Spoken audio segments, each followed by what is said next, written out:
Hello, and welcome to another edition of No Lights Paranormal, where three nerdy paranormal investigators sit down and discuss spooky stories from the web. My name is Joe, the lead investigator. My name is Teresa. I am your researcher and old houses must be haunted enthusiast. Okay. And I'm Alex, the Baba Yaga enthusiast and the equipment setter upper. Yay! I feel like there's a little tagline thrown there with Teresa. Getting that way. So, anyway, welcome back, guys and gals. It is May the 3rd. Not that it really matters because we have a podcast episode every single week. But, yeah. So, I hope you liked the roundtable last week. We had fun with it for sure. Yeah, haven't gotten the numbers on it yet, so we'll see where it goes. True. Do you have the numbers on that? Not currently. Well, that's okay. Before we even get to any of that, we have other stuff to cover. Right, Joe? I guess, yeah, spooky news, right? Spooky news, right. Cool. Sorry, you always say it. I have to let you say it. Well, I thought you were just going to go right into it, so I wasn't going to bother with it. No, you must introduce. Okay. It's a thing. All right. So let's go into spooky news. Thank you. So let's see here. Step into the past this spring and summer with our one-of-a-kind haunted history tour of the Hyde Cemetery and the replica of Hyde's original log cabin built back in the 1830s, where you'll explore tales of early pioneers and Native Americans who once inhabited the castle property. This is at Landall's Mohican Castle. It is a ghost walk and haunted history tour on Saturday, May the 3rd. So tonight, ladies and gentlemen, but it is not sold out yet. Tickets are only $27 a person. It is located at Landall's Mohican Castle at 561 Township Road 3352 in Loudonville, Ohio. Loudonville. Which is kind of a quiet town, which is kind of odd. Yeah, it shouldn't even be close. It should be called quiet, though. Yeah. Then we move on to Saturday, May 10th, next weekend. Tickets are selling fast for this one, so you most definitely are going to want to get on this. It is Searching for Ghosts at the Historic Jail and Sheriff's Residence over at the Delaware County Historical Society. They are hosting it at the Historic Jail and Sheriff's Residence on 20 West Central Avenue in Delaware, Ohio. Built in 1878, the Historic Jail and Sheriff's Residence is home to several spirits. This is your chance to find them or discover new ones. Working with Tri-C Ghost Hunters, we will be holding paranormal tours from April to October, two each night. Both will include a 2-hour paranormal tour. Tickets are only $40 a person, so that's pretty awesome. So there's that one. We have a lot of things actually happening on the 10th. So here's another one, Saturday, May 10th. The Creepy Confidential Library Lectures Tour. This one is Paranormal 101. This is a free lecture taking place on Saturday, May 10th from 9:30 to 10:30 p.m., hosted by Creepy Confidential at the Columbus Metropolitan Library at 96 South Grant Avenue in room 1A. Yeah, I always like the Paranormal 101 stuff. It's kind of fun. Then we move right on to the paranormal investigation of the West Theater right here in good old Barbertucky, Ohio, 1017 Worcester Road West in Barberton. Saturday, May 17th, ages 12 and up, $40 a person. Saturday, May 17th, 7 to 11:30 p.m. Moving right along from that, we have the paranormal experience at Coco's. I really am definitely going to need a sponsorship from this one. Well, first we got to go there. I know, right? This is Friday, May 23rd from 6 to 10 p.m. Join us for a spooky night at Coco's where you'll encounter paranormal activities and mysterious experiences. This is at Coco's Selfie Space at 530 Euclid Avenue in Cleveland, Ohio. And then there is the Fairfield County Infirmary Paranormal Investigation. Now, I'm giving you this one a little bit ahead of time because this is a big one. It's $120 a person. It's Friday, July 11th from 7 to 10:30 p.m. There is a refund policy, and it is no refunds. which I don't really mind because, I mean, why would you back out? This is going to be phenomenal. This one is join us for a spooky night at the Fairfield County Infirmary. Let's hunt for ghosts together. Hosted by Stephanie Pitts at the Fairfield County Infirmary at 1587 Granville Pike in Lancaster, Ohio. Again, that one is July 11th. And then we have the Public Paranormal Investigation with special guests, hosted by Boss Paranormal. It does not tell me who the special guest is, so I'm guessing it's going to be good if it's that much of a secret. It is at the Trillium Event Center at 1630 East Southern Avenue in Bucyrus, Ohio, Saturday, July 12th, 8 to 11:30 p.m. Just $40 a person. So, yep. That's the spooky news. We go clear into next month. I love it. Spooky. It's picking up, dude. All right. So what do we got for stories, guys? Who wants to go first? I have an interesting one. It kind of sparked some discussion and one that we've had before about the mind creating things that aren't actually there. Kind of going off a little bit of last week and kind of maybe moving into this week's roundtable if we pick one. Sure. But if you don't mind, I'll go first. Please. All right. By all means. All right. So the story that I found, I happened upon it by happenstance. I actually clicked on the wrong link and it brought up this one. I was like, this seems like a much better story. Like, there you go. This is an article written by Melissa Locker. It involves a Swedish novelist by the name of John, and I'm going to butcher the name here, and my apologies. I'm so sorry. John Avide Livquist. Apparently, he created a scary story that is... It's an audio story, but he created it and then geo-locked it to the county or to the country. So you can only hear it in Sweden. That's really shitty, but okay. Well, he did it for a reason. Oh, okay. And on Halloween, opened it up to the entire world. Nice. So the article, the person who wrote this article, this is what locked me in. She started the article with, I am not a horror fan. When I am settled around a campfire and someone asks, do you want to hear a ghost story? I respond with a hearty, nope. I am, however, a fan of audio, as I work as a podcast producer, and I'm a sucker for a good gimmick. So when I learned about a horror story that can only be heard in Sweden's forest, I was immediately smitten. And I hopped a plane to Stockholm, whatever, shortly after and headed into the woods to scare myself silly. I love it. And I was Specifically like, the forest. Yeah. So this story is geolocked to the forest of Sweden. That's and fucking cool. You can only hear it in them. That's cool. And it's a horror story. So this article goes on to talk about this piece of fiction called Kiln. It is written by the artist that I said earlier. It's Sweden's answer to Stephen King. He's written over 20 books, including Let the Right One In, a vampire novel, and his best known work in the U.S.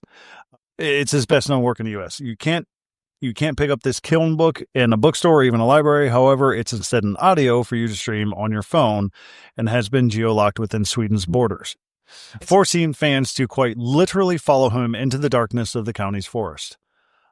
So again, this writer went to Sweden, and she said she went to the woods of Västmanland. It's about a 2-hour drive from Stockholm. While you can technically listen to Kiln anywhere in Sweden, you can also watch The Shining on your phone in the yogurt aisle in the grocery store. But you wouldn't, would you? So she wanted to do it in the woods. I love it. And she said she went to the woods, in the specific woods, and said she creeped herself out initially because the forest wasn't exactly what she thought.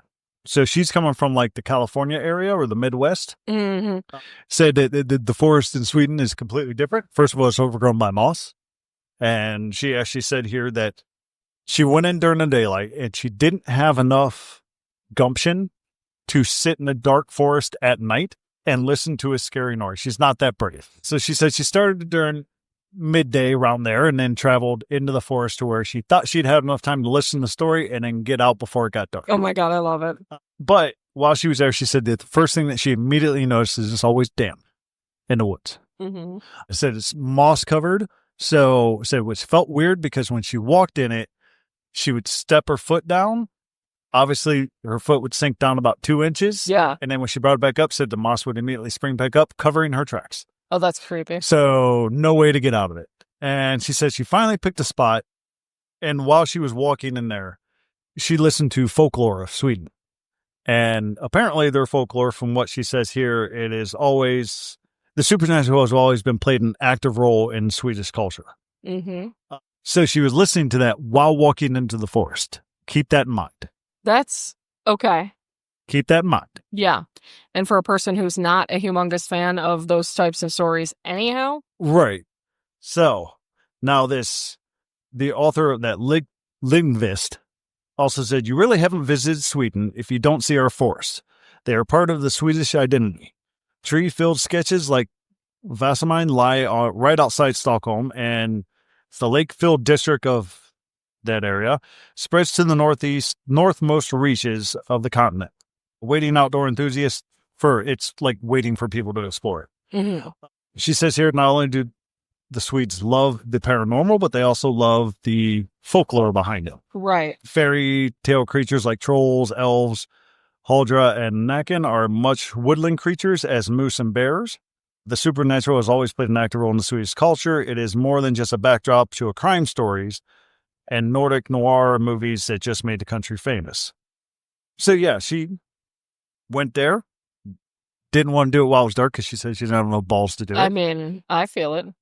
So she says she found a misplaced boulder and used it as a backrest, settled into a soft mossy ground, then put the headphones on and braced herself. Said no spoilers about the book. If you want to hear it, you have to go there and do it yourself.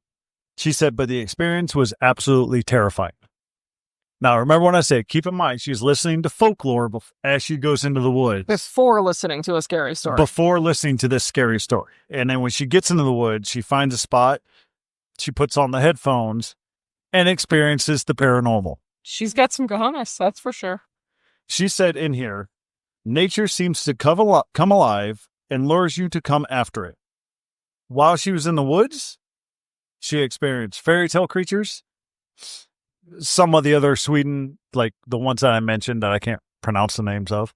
Trolls, said she saw it all in those woods. That's now, mind amazing. you, she's listening to a scary story about a stranger lured into the woods in Sweden and experiences the paranormal. That's amazing to me. And then while doing it, the paranormal comes alive.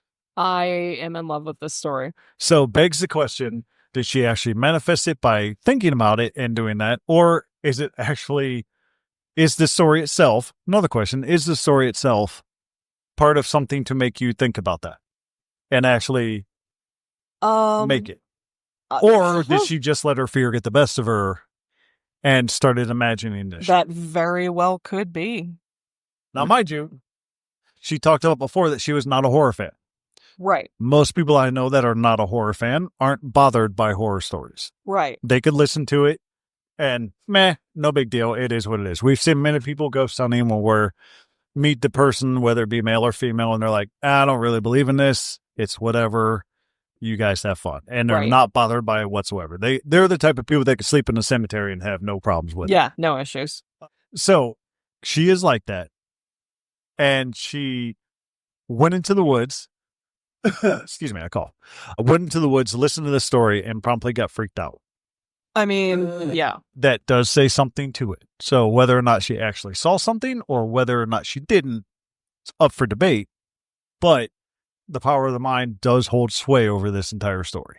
And I thought just the main fact of listening to a story while you're in the woods that's geo-locked to that location is just amazing to me. I'm like, this is actually really fucking cool. That in itself is actually just a phenomenal idea. Yeah. That's good stuff. So whether or not she's freaked herself out, and this is a thing for all ghost hunters, if you go into a situation, don't freak yourself out because you're going to see stuff that your mind makes up or your mind interprets is going to be scary. Mm-hmm. We've seen it many times with other ghost hunters. Or potentially, like Alex is always saying, can you make things happen with the power of your mind thinking that it's there? Well, that was the question I had posed in this article. And for reading the article, I think the girl now believes in the paranormal. I don't think that's a stretch saying it. Kind of a D, all of the above scenario. Yeah. Yeah. So I just thought that was an interesting story, kind of tie into the power of the mind that we're always kind of talking about on that. I just thought it was kind of cool. I dig it. And I'm glad she had that experience, because that to me is pretty awesome. I mean, for starters, it's pretty freaking phenomenal that she hopped a plane and flew to a different country in order to go out to the woods by herself in a foreign land to listen to a ghost story. Mm-hmm. And for those of you that don't live in America, America is full of, hey, if you go to another country, be careful. They have other things out there. Things can happen. Yes. They have different laws than us. You never know what you're going to get when you go over there. So to someone to do that, just be alone and just go and do it, shows that's actually pretty cool. I think she's got balls of steel personally. But not for the dark. Well, so goes. So, but yeah, that's my story this week. I thought it was pretty cool and pretty interesting. I love it. So. I love it. You go, Sounds good to me. Mm-hmm. So who's up next? Oh, goodness. I have no idea. I can go next. Okay. As always, my story is a little meaty. You say meaty or needy? Meat-y. Okay. You know, thick. Gotcha. Yeah. Like my bottom. Anyway. So, here's... Actually, I really can't preface this one. This is just a good old-fashioned ghost story. Okay. Yeah. You know, I'm always saying history is what brings ghosts. Well, here we are. Here's a good deal of history along with some ghosts. My story actually takes place in the frozen wastelands of Antarctica, where the sun can disappear for months and the wind screams across endless ice, and ghosts of the past are said to walk still. Ooh. It's the tragedy of the Ross Sea Party, part of the Sir Ernest Shackleton's Imperial Trans-Antarctic Expedition. It's a big one. Left deep scars on the landscape in history and perhaps both beyond the veil of the living. Today, visitors, mainly scientists, mind you, I said scientists, have reported chilling encounters with the unknown, ghostly figures, spectral voices, and echoes of suffering that seem to replay in endless loops across the ice. Here, history and haunting are inseparable. The timeline of tragedy begins in January of 1915. Anus, wow, that's an unfortunate name. McIntosh led his team from Cape Evans into the Great Ice Barrier. Their mission was to lay supply depots to aid Shackleton's plan of crossing the Antarctica. So the idea behind it was that they were trying to make literal bridges across the Antarctica to be not just for trade, but they were actually like stretching a trade route as well. And brand new. It had never been there before, and they were making it new. Almost immediately, the expedition faced pretty harsh disaster. Obviously, the weather in Antarctica, not phenomenal. What are we talking about? It's not sunny days? Right. They had poor equipment. They had endless strain. They had 10 sled dogs perish in the brutal conditions within the first month. Wow. So obviously morale completely plummeted. At Cape Evans, specifically, visitors often report hearing sled dogs barking and the clinking of their harnesses, though no animals have been there in over a century. In the supply hut, there are cold spots and the smell of wet dog. March 1915, the men found themselves standing at Hut Point, their path back to Cape Evans blocked by some pretty thick and pretty dangerous sea ice. Witnesses today actually describe footsteps pacing back and forth in the empty hut, the smell of tobacco, despite the fact that no one is smoking. This is believed to be linked to McIntosh himself, who was known as a heavy pipe smoking sort of guy. Photographers have captured shadows in the corner of the hut, resembling men in heavy polar clothing, even when, other than them, the hut was completely empty. May 7th of 1915, a very violent storm struck. The ship, called the Aurora, was torn from her moorings and blown out to sea, helplessly trapped in pack ice. Eventually, it drifted over 1,600 miles, leaving the Ross Sea Party stranded without any means of escape whatsoever. At the very site where McIntosh had last saw the aurora, visitors reported an overwhelming wave of despair, dizziness, and hearing faint cries for help carried by the Antarctic wind. EVP recordings have caught snippets of frantic conversation, voices layered over each other, some shouting the word aurora, as if warning or anguished.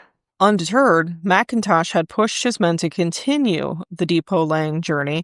In September of 1915, they faced months of brutal cold, near starvation, and worsening health. Scurvy, obviously caused by vitamin deficiencies, which you don't have vegetables and fruits in the Antarctic. They wore clothing stitched together from tents or old material of other clothes that had been torn and ripped by the weather.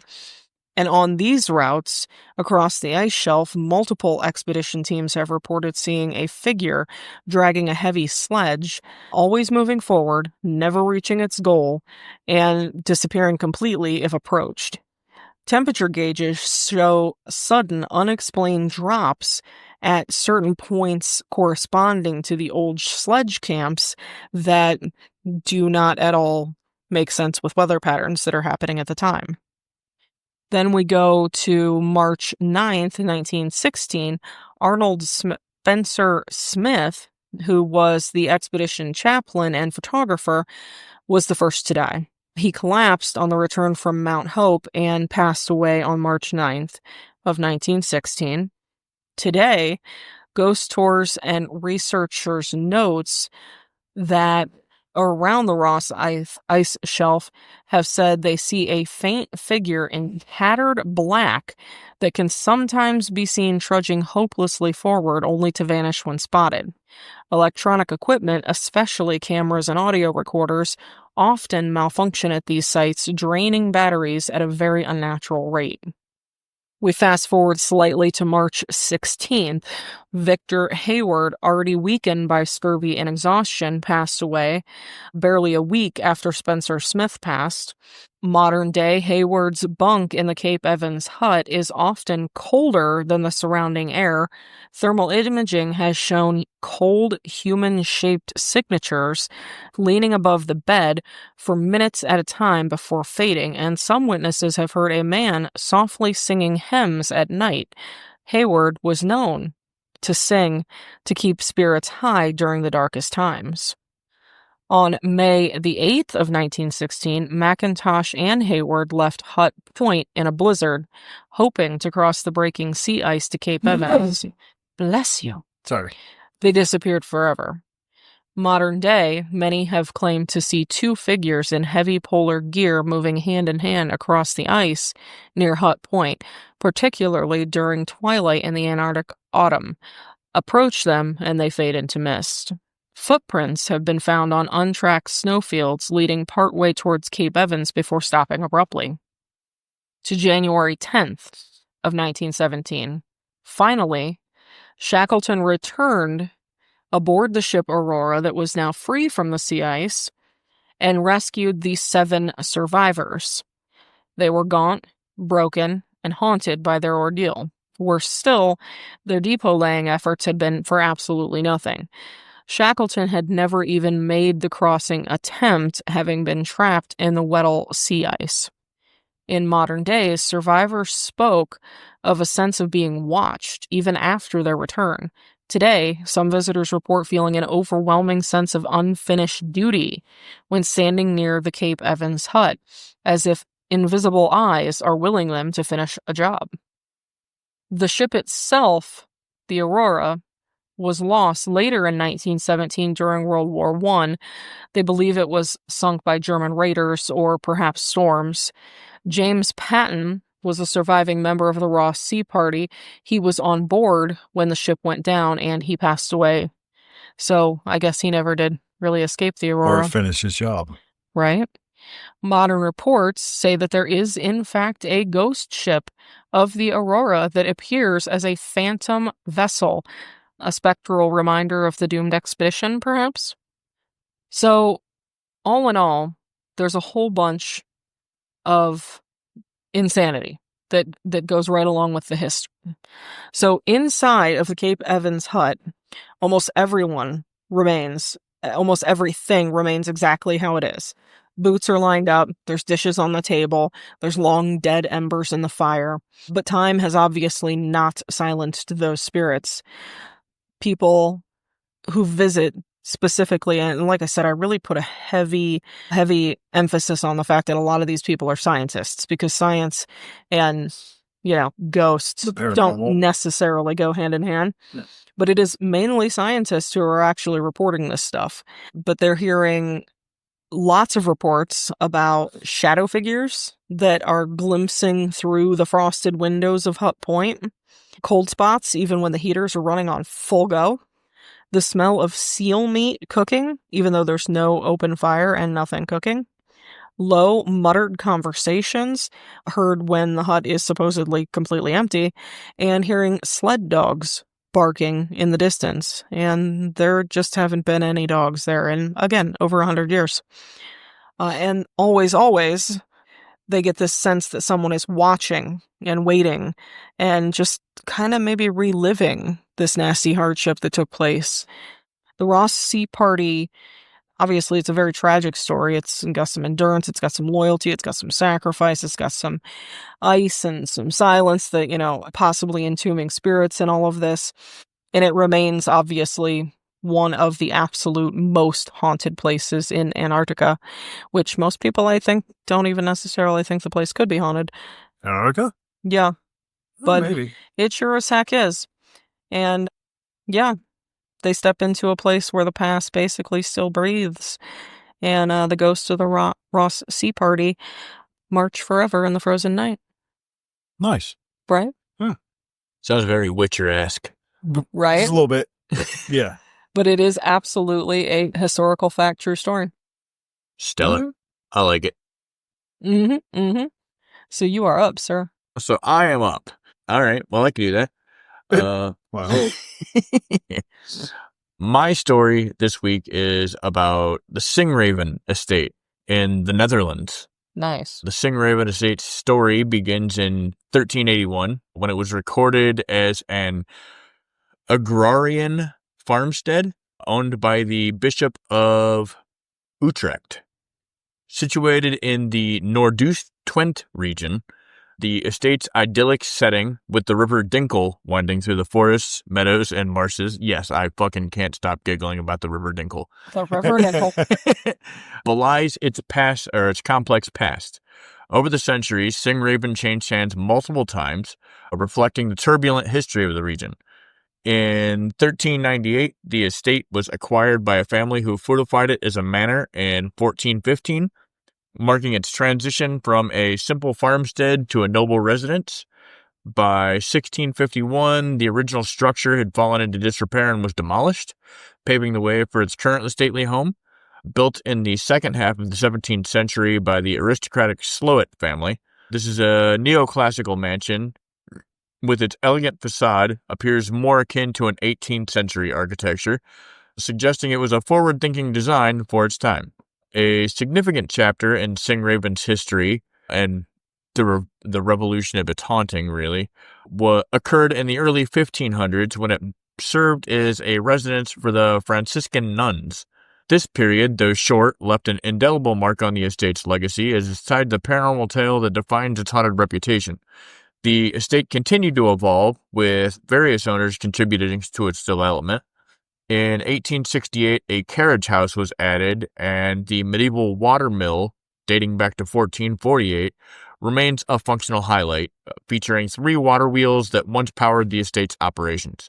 The last owner, Willem Frederik Jan Laan, played a pivotal role in preserving Singeraven's heritage. He renovated the estate extensively, housing a remarkable collection of art and antiques within the mansion. In 1956, Laan donated the estate to the Edwina van Heek Foundation, ensuring its maintenance and cultural treasure.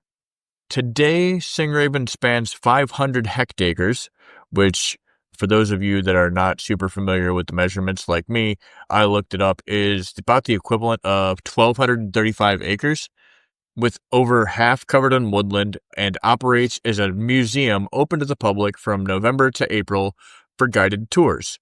Now, as far as hauntings go, the Singraven Estate's paranormal reputation centers on the chilling legend from its time as a residence for the nuns in the early 1500s. According to local lore, one nun was found guilty of unchaste desires Oh. after engaging in relationships with villagers and frequenting a local bar. Oh my gosh. Following what they consider a mock trial, she faced a gruesome punishment. She was bricked up alive within the walls of the estate as a building sacrifice, which apparently is a practice that's rooted in ancient superstitions to ensure the structure's stability for prosperity. Which, entertainingly enough, that was my idea for the round table this month, is superstitions. For it. Let's do it.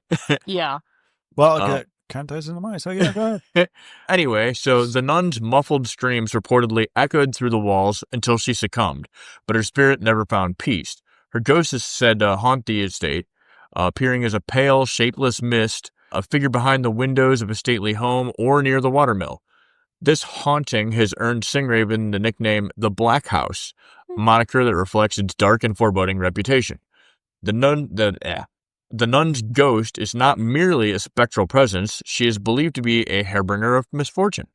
Sightings of her are considered, and this is going to be my newest obsessive title, sightings for her are considered a crisis manifestation. A warning of impending personal disaster for those who encounter her. One notable tale from the estate's history involves a resident who, after seeing the nun, accidentally knocked over an oil lantern while lighting a cigar, setting himself on fire. Holy shnikes. Yep, I was just about to say that sounds like fuck around and find out. Yeah. The incident was attributed to the nun's curse, reinforcing her reputation as a malevolent spirit. Other paranormal activities at Singraven are less documented but contribute to its eerie atmosphere. Visitors have reported feeling watched or followed, particularly near the historic buildings, and some describe an inexplicable chill in the air. While the nun story dominates the estate's personal or paranormal narrative, the combination of its tragic history and isolated setting fuels speculations about other restless spirits. And again, kind of goes back to Joe's story a little bit, where you just isolated yourself in the woods. So there's this little bit of me that attributes a lot of things to atmosphere. Yeah. You know what I mean? You're literally on 1,200 acres in the middle of the woods with mist coming off of a river. Yeah. The River Dinkle. Got some mist on the dinkle. Okay. Yep, mist on the Dinkle. It's a little bit pre-mist. Specific eyewitness accounts of paranormal activity at Singraven are sparse in modern records, likely due to the passage of time and the oral nature of the early reports. However, the consistency of the nun's legend across multiple sources suggests the sightings have been reported over the centuries, perpetuating the estate's haunted reputation. One historical account from the early 20th century describes a resident who experienced a series of misfortune after encountering the nun's ghost. The most dramatic incident involved the resident catching fire after seeing her, a tragedy blamed on her supernatural influence. While the story lacks named witnesses, its persistence in local folklore indicates a deep-rooted belief in the nun's power. Modern visitors have shared anecdotal experiences, though these are often subjective. Some report seeing a misty figure near the watermill or glimpsing a face in the window, aligning with the legend descriptions. Others describe an unsettling feeling of being observed, particularly in the stately home or near the moat. The lack of detailed contemporary eyewitness accounts may reflect on the estate's focus on its cultural and historical significance rather than paranormal aspects. Unlike more commercialized haunted sites, Singraven does not actively promote ghost tours, which may limit documented reports. Right. Nonetheless, the enduring legends of the place are ongoing, and they've kept the story alive. So that's really about it for the Singraven Estate. I know it's kind of a short story for me, but still, it's a good one. But it's definitely one that I found entertaining and enjoyed.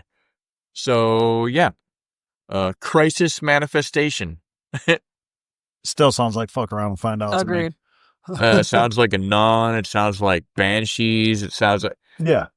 Anything that can create bad happenings. Which is where the entertaining part comes in, right? And I was just, like I said, I started thinking about things regarding the story. And I'm like, superstitions. I was like, there's a lot of superstitions out there. And I don't know. I thought that would make for a good topic for a round table, too. Well, Because there's a lot that can be delved into there. I mean, that's true. Yeah. That is true. I mean, I can name at least 10 right off the top of my head right now. Yeah, for real. And that's the basic ones, like don't walk under a ladder, which should be common sense instead of superstition, but... Right? You'd think. But, common sense, not so common. No. So, yeah. So, I think we all had kind of quick stories this week.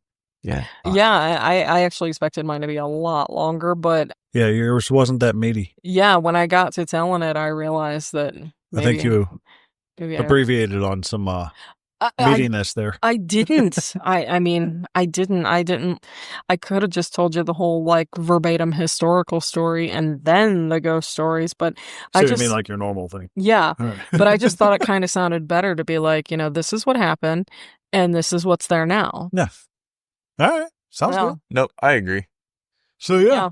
So, going forward, my story shall be on superstition.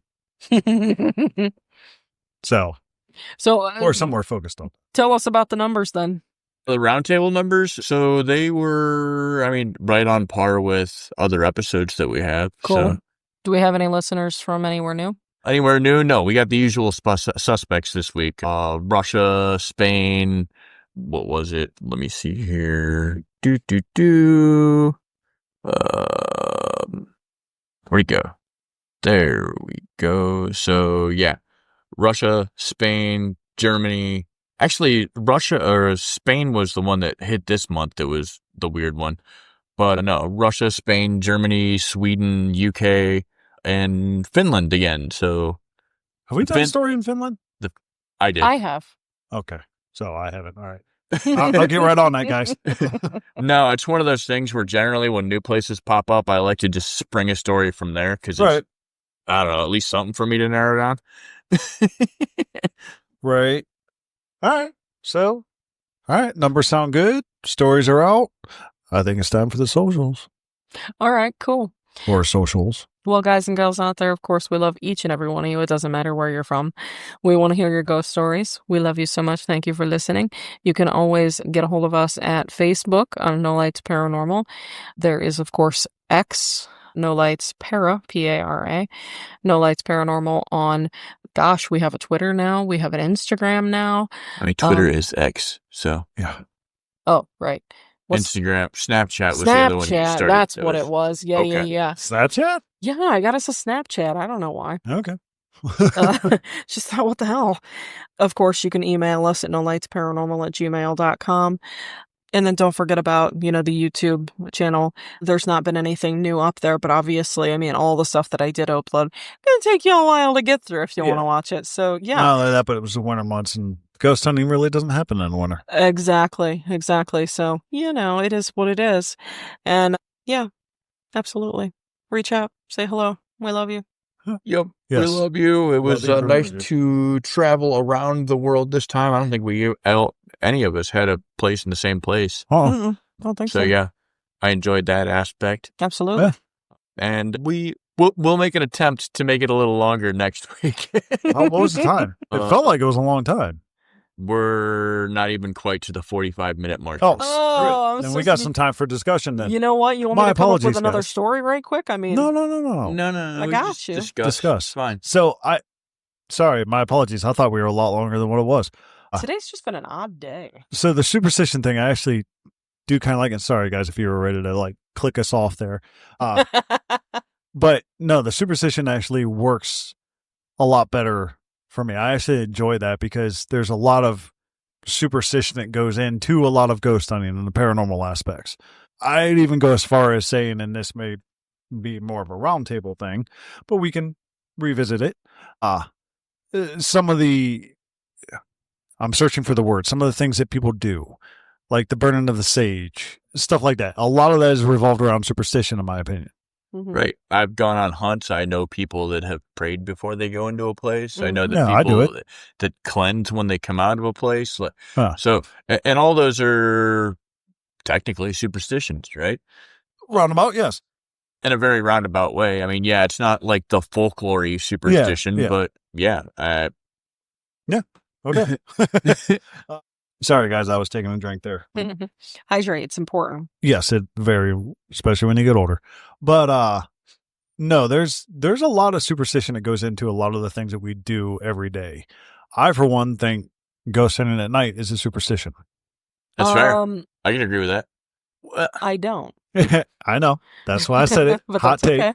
That's okay. Well, I can dispense your hot take by saying that the only picture we have of a full-bodied apparition was taken before the sun went down. I am extremely aware I'm the one that took that picture. Yes, and I want to kind of focus on that because this may also be a superstition. The time between times. The time in between night and day where it's kind of dark but kind of light out still. To me, that's when you get a lot of the stuff. That's when you get a lot of the pictures, the audios, That's fair. and all that was that picture. Because in every time we've went out, even at the one in Wadsworth where we got all that, it was in that time. Yeah, I agree. So there was, I brought that up a while ago, like ghost hunting at night. Yeah, I get it's a thing because you have to be alone and quiet place, and excuse my hiccup. But yeah. Well, I think for a lot of places, like the ghost hunting at night thing comes down to the fact that a lot of times, like when it's a private business or something like that, yeah, you can't have to do it when it's closed. Yeah, True enough. Yeah. Yeah, which reminds me, we absolutely got that invite tonight. We need to go ahead and set up that investigation as well. Okay. Maybe next weekend. Yeah. We'll see. But yeah, if you guys have any superstitions you guys want us to talk about, hit us up on all the socials that we just posted early. Yeah, absolutely. Because, I mean, this is all stuff that we would love to hear, too. And, like, really exciting ones. Like, obviously, I'm always looking for something cool. So, we'll put it into a story or even put it into the round table. Yeah. And I'm curious, whenever we say this, because you have the LinkedIn account, or I did have Facebook, but I deleted it because I was spending too much time on there. Has anybody ever reached out when we asked for that? No. Okay. That would be really cool, but no, not a single person has ever actually well, okay, so I can't really say that because it doesn't, I guess it doesn't really count. Not through email or anything like that, but I have had people reach out via, the telephone. Yeah. So Google is letting people know where we are. Interestingly enough, I actually had a guy from Compton, California reach out. Obviously, he realized that there was no possible way that, I was just going to jump in the car and head, literally clear across the country. Yeah. But his big thing was, hey, do you know anybody this direction? And thankfully, I was able to actually reach out and find somebody in his neck of the woods that was able to go and help him out. Good. All right. Yeah, I mean, we get surprise reach outs from like LinkedIn randomly. Yeah, LinkedIn's a big one. LinkedIn, I do get. Well, I meant as far as reach outs. As far as people responding to questions or whatnot that we bring up during episodes. No, not really. Yeah, I don't really get anything of that. No episode questions, no reviews, nothing like that. Which is fine, guys, but feedback is also great. Yeah. So we want to appreciate hear from you. Mostly, I mean, not even just because I need new stories, because I don't need new stories. The internet's full of stories. But what I want is audience participation. Like, I want to know if you appreciated one of our stories, if you have, something you want to add to it or something that you want to change about it, or if there's just something that you're super cool, like this is the greatest story and you want to hear about it. Yeah, right. Yeah. Or maybe I want to hear about your story. I don't know every story there is. Tell me. I would love it. Yeah. No, yeah. Reach out, please. Because we want to know. So, yeah, there you are again. No Lights Paranormal @gmail.com. I thought you were going to say because we want to know, and then you segued into No Lights. We want to know. No Lights wants to know. That too. No Lights again, does want to know. We love you. We'll see you next week. Don't fuck with the Baba Yaga.